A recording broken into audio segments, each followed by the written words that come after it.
სხვათა შორის ჩემი ყოველი დილა იწყება იმით, რომ სახლიდან როცა გამოვდივარ, ვიდრე თეატრში მივალ, აქვეა ახლოს და გამოვივლი ხოლმე ამ ეზოსთან, თუ ძალიან მეჩქარება და ვერ შემოვდივარ, ეზოდან მივესალმები და ხელს დაუქნებ, ვეტყვი, რომ ქვეყანაზე ცხოვრება გრძელდება. ხო და მერე ასე იწყება ჩემი ყოველი დილა.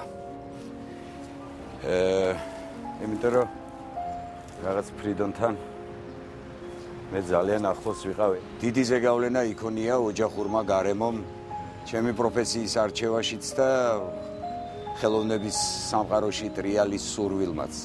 თუკი რაიმე ვიცი და ვისწავლე ამ ქვეყანაზე და წიგნის ყადრი ვიცი და წერლობის ფასი, რა თქმა უნდა, ამ გარემოცვის დამსახურება.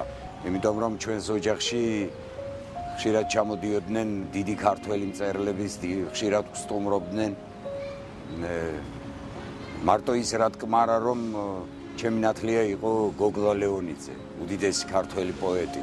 ერთი დღეა შემობუბუნდა გოგლა ჩვენთან ოჯახში, შემოვიდა და მე რაღაც მაშინდელი ეპოქის დამახასიათებელი ეს ჭიპზე ზევით რომ ტრუსები გაცვია საფეხბურთო ხო იცი დიდი გრძელი და რაღაც ეზოში გასაქცევად ვემზადები და ამიტაცა ხელში რაღაც და ჩამეხუტა ზაზა როგორ ახარ იქეთ და მახსოვს არ ვიცი რა კუპიურა იყო რაღაცა ფული ჩამიდო აქ რეზინში რა და ამითო ბურთი იყიდეო ან რაღაცა ველოსიპედიო და ჩვენი სახლის გვერდით იქ მაშინ შაუმიანის ქუჩა ერქვა.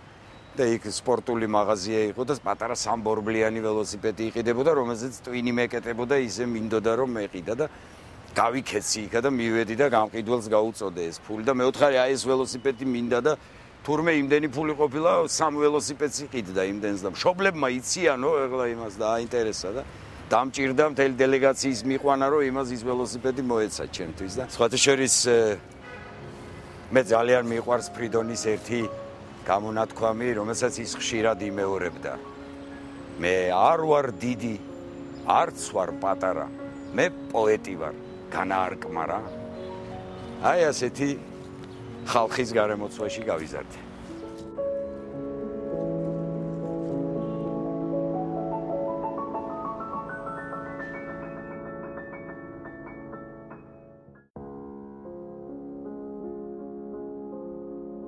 როცა ბატონი თენგიზი იწყებდა ფილმის მონანიება გადაღებას, მასთან ოჯახში ყოველ დღე დილით 9 საათზე ვიჯექით და ვაკეთებდით კადრირებას ფილმისას, ანუ ბატონი გოგი მიქელაძე, ცნობილი ქართველი კინოს მხატვარი, კადრირებას აკეთებდა და ჩვენ კითხულობდით ამ ტექსტს და ფილმი იხატებოდა და ჩემს თვალწინ იქმნებოდა.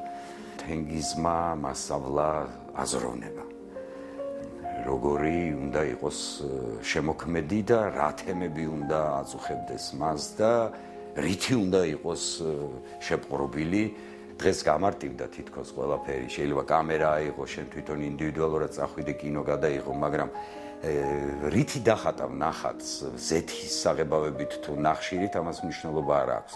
რას დახატავ, რა გაქვს სათქმელი და რა გაქვს მისატანი შენს მაყურებელთან, ესაა მთავარი. და აი ამ სათქმელის ფორმირებაში განათლებას უდიდესი მნიშვნელობა აქვს. ძალიან მიყვარს ჩემი პირველი ფილმი, რომელსაც სათაურად ერქვა იქ ჩემთან. ეს ფილმი ზემო აჭარაში გადავიღე. ეს არის ერთი მრავალრიცხოვანი აჭარული ოჯახის რამდენიმე დღიანი ისტორია, რომელშიც აქვთ მათ პრობლემა, რომ ისინი ცხოვრობენ რაღაც კატასტროფის ქვეშ, რომელიც ყოველწლიურად შეიძლება მოსკდეს და წამოვიდეს და მიწაში დაიტანოს მათი სახლი და მათი ცხოვრება. და აი ამ ნერვიული, აი ამ რაღაც განერვიულებული მდგომარეობის და არასტანდარტული მდგომარეობის ქვეშ მყოფი ადამიანების ცხოვრება მაინტერესებდა. მე ბედნიერი ვარ, რომ ძალიან ბევრი საერთაშორისო პრიზი მიიღო ამ ფილმმა და ძალიან უცნაური პოპულარობა თუ შეიძლება ითქვას და რაღაცნაირი მომიტანა ფილმმა მგლების ხორუმი. მაინც ტელევიზიას როგორი ძალა აქვს და როგორი ისა აქვს, ახლა ჩვენ კინოები კი გადავიღეთ და რაღაც პრიზებიც მოგცეს და რაღაც პატარა აღიარებებიც მოვიპოვეთ, მაგრამ საკმარისი იყო სატელევიზიო სერიალი გამეკეთებინა, რომ რაღაცა ყველამ აი დღესაც კი ახსოვთ ეს ფილმი და დღესაც კი იხსენებენ, ეს თქვენი ფილმია და ასე შემდეგ და ასე შემდეგ.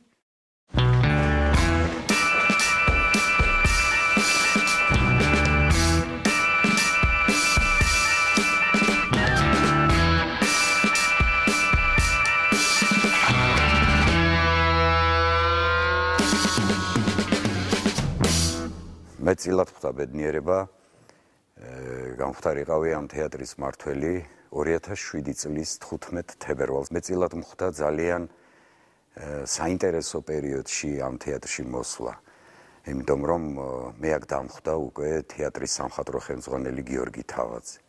და თეატრი იწყებდა ახალ სიცოცხლეს. ჩემ პირად ცხოვრებაშიც ამას გადამწყვეტი მნიშვნელობა ჰქონდა, იმიტომ რომ მე სხვანაირად დავინახე, როგორ შეიძლება ჩამქრალი კერიის, ჩამქრალი შემოქმედებითი სამყაროს აგიზგიზება და ისევ იმ ფორმაში მოყვანა, რომელშიც დღეს ვიმყოფები. მე სუფთა შემოქმედებითი კაცი, შეიძლება ითქვას, გადასაღები მოედნიდან შემოვედი ინტერიერში და იგივე პროცესები ხდება აქ, რაც კინოში ხდება. შემოქმედებითად ეს არ არის დიდი განსხვავება მსახიობის ფაქიზი მოპყრობა მსახიობთან, მისი ინტერესების გათვალისწინება, რომ ის ბოლომდე დაიხარჯოს. ეს კინორეჟისორებსაც ასევე გვაქვს გადასაღებ მოედანზე, იგივე მეორდება თეატრში. მე როგორც კინორეჟისორმა მივეცი ჩემს თავს უფლება, რომ თეატრის სცენაზეც მოვსინჯო ჩემი ძალები და მინდა არა როგორც მარტო ჩინოვნიკი და არა როგორც თქვა ადმინისტრაციული ხელმძღვანელი, არამედ ჩემი ნამდვილი პროფესია რაც არის რეჟისორობა, აი იმითაც მოვსინჯო თეატრში ჩემი თავი და ბატონ გიორგის თავაძეც დაუდგე გვერდით და მეც შევეცადო რომ ისეთი მაღალი რანგის სპექტაკლი გავაკეთო. შევეცდები ყოველ შემთხვევაში რა გამოვა ღმერთი ამოწყალებს ნახოთ.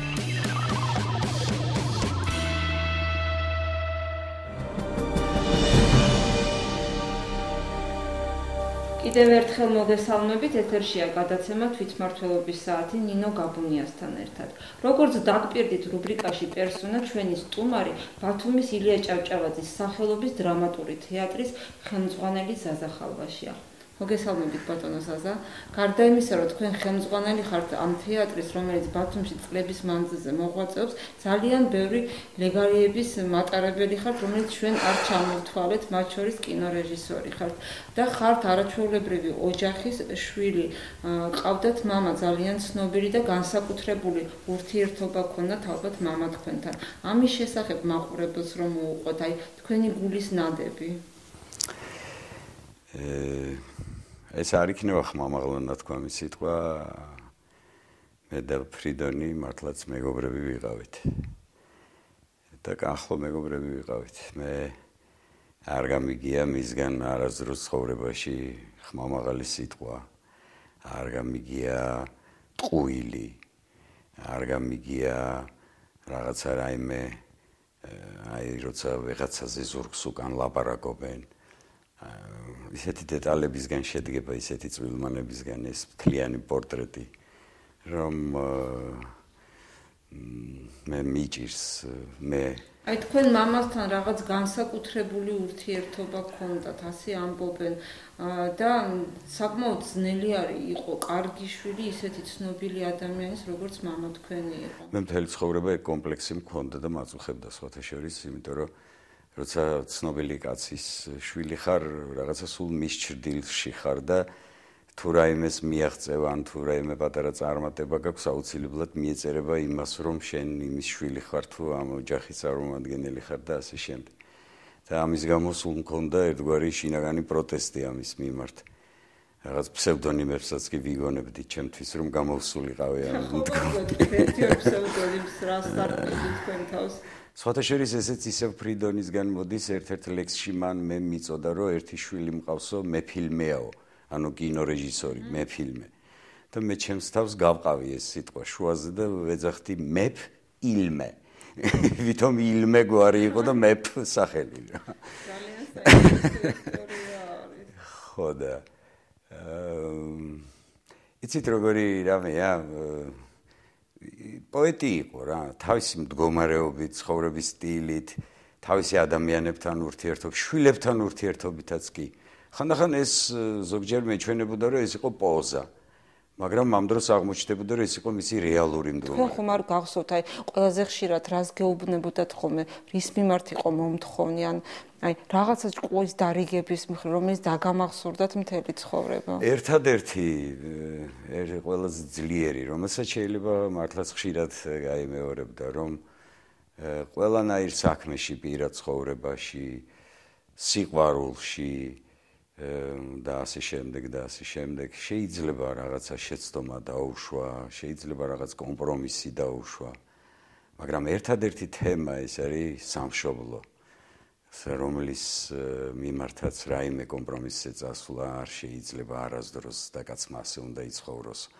აი ამას ის ხშირად იმეორებდა და ეს ესეთი ვფიქრობ ცოტა შეიძლება ლოზუნგი ვიჭღერს, მაგრამ ეს ასე იყო, ამას ხშირად იმეორებდა, რომ სამშობლოს წინაშე კომპრომისზე წასვლა არ შეიძლება და აუცილებლად სამართლიანად უნდა მოიქცე და სამართლიანი უნდა იყოს შენს ქცევაში სამშობლოს მიმართ და ასე შემდეგ. ვიცი რომ 17 მაისი თქვენთვის განსაკუთრებული დღე არის და აი ამ დღის ისტორიის შესახებ მაყურებელს რომ მოუყვეთ. ფრიდონს მისმა დედამ უთხრა რომ შენ დაიბადე მაისში, როცა აყვავდა ტყემლებიო, იმიტომ რომ რიცხვი ვერ დაიმახსოვრეს. მაშინ მე არ ვიყავი დაბადებული. მამაჩემს რაღაც ტექნიკუმში აბარებდა და ჭირდებოდა საბუთების შევსება თუ რაღაც და მაშინდელ სოფსაბჭოში თუ სადღაც იქ ქედის რაიონში არ აღმოჩნდა ის დოკუმენტები, დამწვარი იყო ის ძველი არქივი და ვერ ამოიღო და თავისით ისე ინსტინქტურად აიღო და 17 მაისი ჩაწერა თავისი დაბადების თარიღი. აღამც დედისგან ჰქონდა გაგებული რომ მაისში ვარ დაბადებული.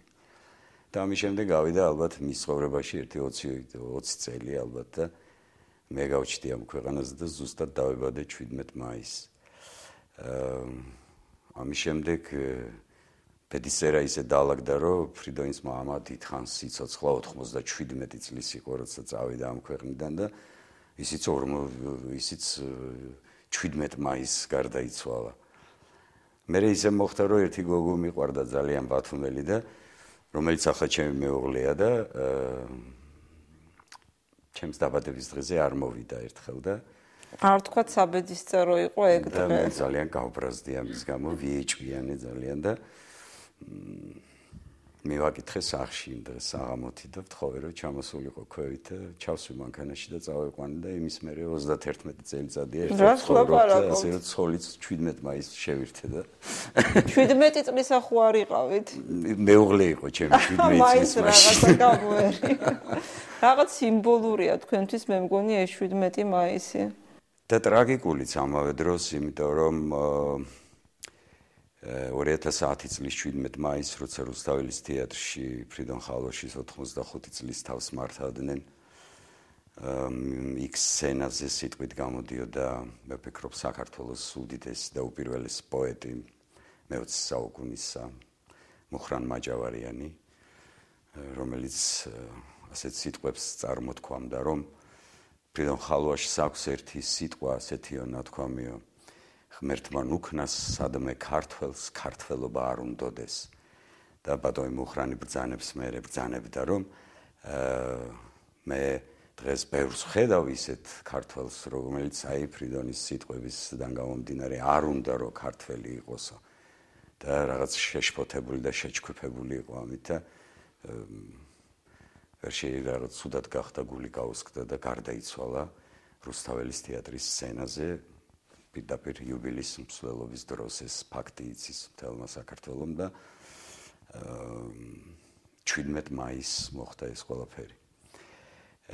და ეს იყო ყველაზე ტრაგიკული დღეები მამაჩემისთვის და ჩვენი ოჯახისთვის, რამე თუ მუხრანი და ფრიდონი დიდხნის ბავშვობის, ახალგაზრდობის მეგობრები იყვნენ და მის იუბილეზე გარდაიცვალა კაცი მის სადმი მიზუნილი სიტყვის წარმოთქმის დროს მე ვფიქრობ ეს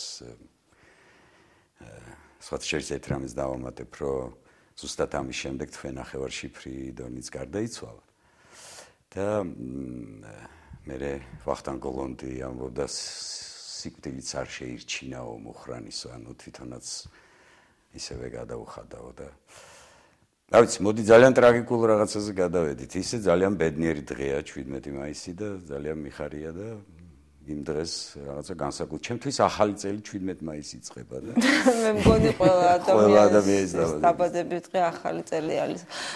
მოდით მაშინ უფრო საინტერესო თემას რო შევეხოთ, თქვენ მუშაობდით თენგიზ აბულაძესთან ერთად ფილმის სტუდენტი ვიყავი.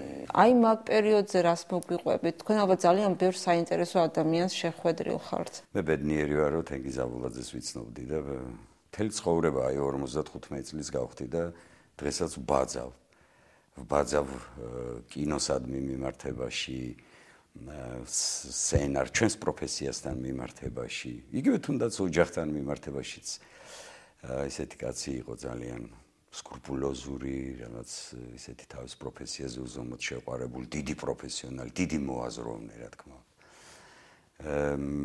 მე ბედნიერება მხვდა წილად, რომ მემუშავა ნატრის ხეზე. იქ პატარა ეპიზოდშიც კი ვარ გადაღებული, იმიტომ რომ მსახიობი არ ჩამოვიდა თბილისიდან და მე მაშინ ასისტენტად თანაშემწედ მუშაობდი, რეჟისორის თანაშემწედ მუშაობდი ბატონ თენგისთან და ну იცით თქვენ ამ ფილმში როგორი ფეიერვერკი იყო ქართული კინოს და თეატრის ეს იყო ერთი უნივერსიტეტი რა.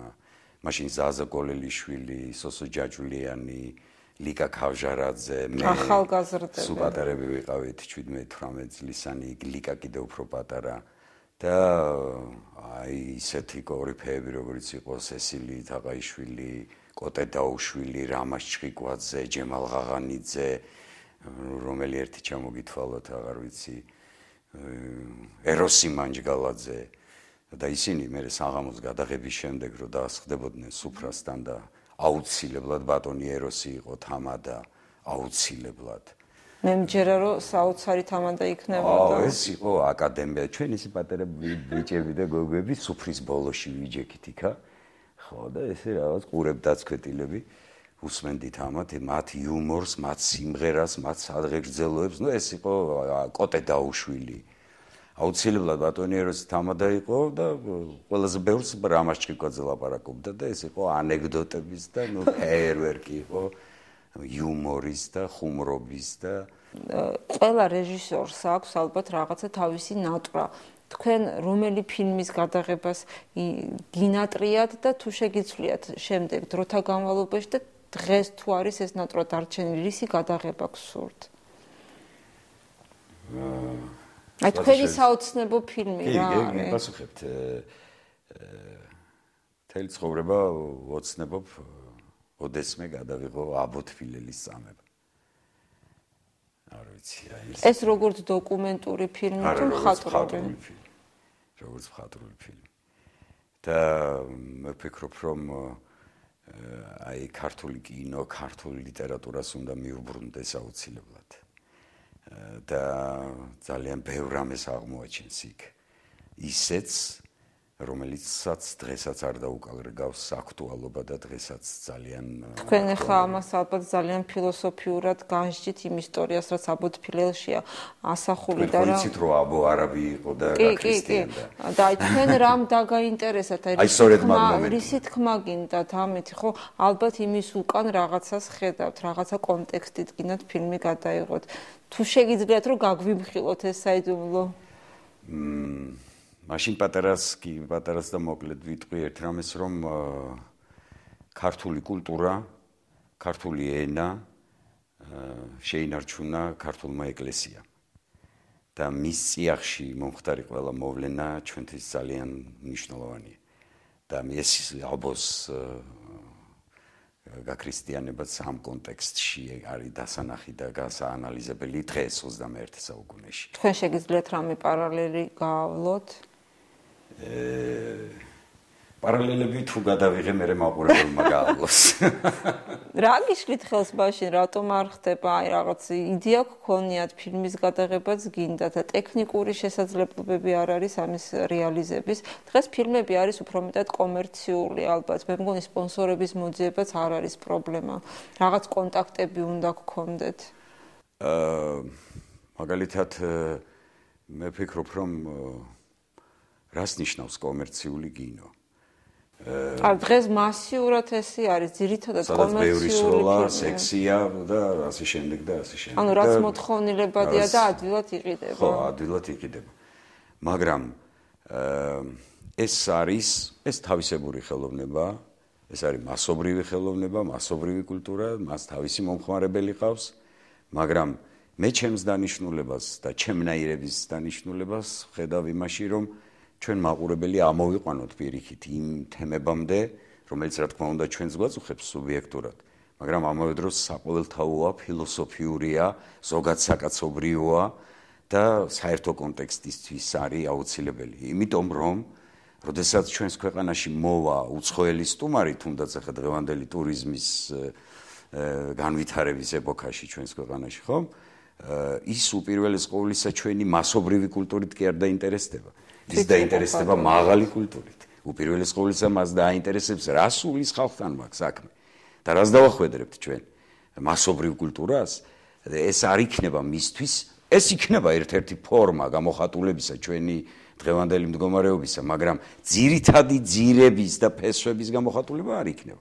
ის აუცილებლად დაინტერესდება თენგიზ აბულაძის ვედრებით, ნატრის ხით, მონანიებით. მანამ დასასრულს მივახლოვდებოდით ორიოდე სიტყვით თეატრის შესახებაც რომ გითხრათ რამე მუშაობთ, რა ხდება ბათუმის თეატრში დღეს, რა სიახლეებია? სხვათაშორის ამ წუთებში ჩვენი დასი იმყოფება ქალაქ კიშინიოვში, სადაც იმართება საერთაშორისო ფესტივალი, ეჟენ იონესკუს სახელობის საერთაშორისო ფესტივალი, რომელიც თვითონ იონესკუმ დააწეს დაარსა თავის დროზე. უკვე 21-ით იმართება ეს ფესტივალი. ამ წუთას, ზუსტად ამ წუთებში, როცა თქვენი გადაცემა მიდის ეთერში, ჩვენი თეატრი თამაშობს მოლდავეთში, კიშინიოვში, თავის ერთ-ერთ გახმაურებულ სპექტაკლს, გოგი თავაძის რეჟისორობით დადგმულ სპექტაკლს, გვესაჭიროება მოხუცი კლოუნი. და მე უბრალოდ ვერ მოვახერხე წასვლა, მე თვითონ სპექტაკლზე ვმუშაობ და იმიტომ მაგრამ ერთი სული მაქვს, როდის გავალ ამ სტუდიიდან, რომ დამირეკონდა გავიგო, როგორ ჩაიარა პრემიერა მოლდავეთში, იქ 20 ქვეყნის დიდი თეატრალი, ეს დიდხანს გრძელდება 3 კვირი, ერთთვიანი ფესტივალია, სადაც იაპონიიდან, კორეიდან, აი ესეთი თეატრებიც კი ჩამოდი, ინდოეთიდან, ძალიან ირანიდან, ну ახლა აღარ ვლაპარაკობ საფრანგეთზე და ევროპაზე და იგივე რუმინეთზე, რომელიც და პოლონეთზე, რომელიც ძალიან დიდი თეატრალური ქვეყნებია. ძალიან ნერვიულობ და ძალიან მაინტერესებს როგორ ჩაივლისებ. მე დარწმუნებული ვარ, რომ წარმატებული იქნება სპექტაკლი და ალბათ გამოხმაურებაც ძალიან ბევრი მოყვება საგაზეთო პრესაშიც და ტელევიზიაში. ძალიან დიდი მადლობა სტუმრობისათვის ბატონო ზაზა. წარმატებები მინდა გისურვოთ. დიდი მადლობა, თქვენს გადაცემასაც დიდ წარმატებებს ვუსურვებ. მადლობთ, მე კი მაყურებელს შევახსენებ, რომ ჩვენი გადაცემის სტუმარი რუბრიკაში პერსონა გახდათ ზაზა ხალვაში, ბათუმის ილია ჭავჭავაძის სახელობის სახელმწიფო დრამატული თეატრის ხელმძღვანელი კინორეჟისორი. მე კი დასასრულისკენ რომ წავიდე, დაგემშვიდობებით. თქვენთვის სტუდიაში ნინო გაბუნია მუშაობდა, ჩვენ კვლავ შეხვდებით ერთ თვეში.